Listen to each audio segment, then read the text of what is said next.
Hi children, it's Mrs Underwood here. I hope you're sitting nice and cosy, maybe with a nice hot chocolate and ready for the story. This story is my favourite story. It's all about a giraffe called Gerald. Giraffes can't dance. Gerald was a tall giraffe whose neck was long and slim, and his knees were awfully bendy, and his legs were rather thin. He was very good at standing still and munching shoots off trees, but when he tried to run around, he just buckled at the knees.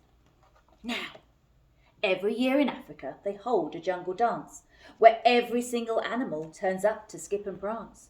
And this year, when that day arrived, poor Gerald felt so sad because when it came to dancing, he was really, really bad. The warthogs started waltzing and the rhinos rock and rolled. The lions danced a tango which was elegant and bold.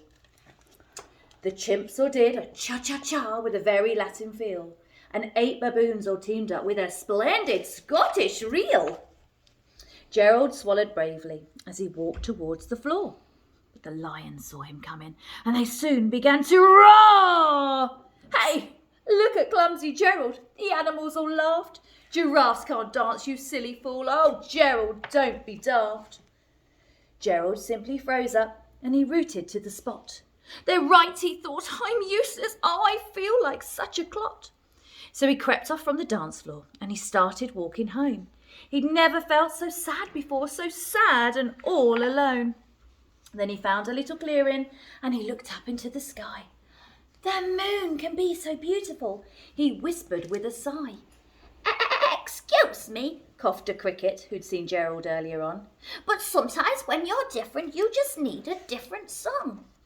Listen to the swaying grass and listen to the trees. To me, the sweetest music is the branches and the breeze. So imagine that lovely moon is playing just for you. Everything makes music if you really want it to. With that, the cricket smiled and he picked up his violin. Then Gerald felt his body do the most amazing thing. His hooves had started shuffling, making circles on the ground, and his neck was gently swaying, and his tail was swishing round. He threw his arms out sideways, and he swung them everywhere. Then he did a backward somersault, and he leapt up into the air. Whee! Gerald felt so wonderful. His mouth was open wide. I am dancing. Yes, I am dancing. I am dancing, Gerald cried. Then one by one each animal who'd been there at the dance arrived while Gerald boogied on and watched him quite entranced. They shouted, "It's a miracle! We must be in a dream, for Gerald's the best dancer that we've ever seen." How is it you can dance like that? Please, Gerald, tell us how. But Gerald simply twizzled round and finished with a bow. Then he raised his head and looked up at the moon and stars above. We can all dance, he said, when we find the music that we love. I hope you enjoyed that, children.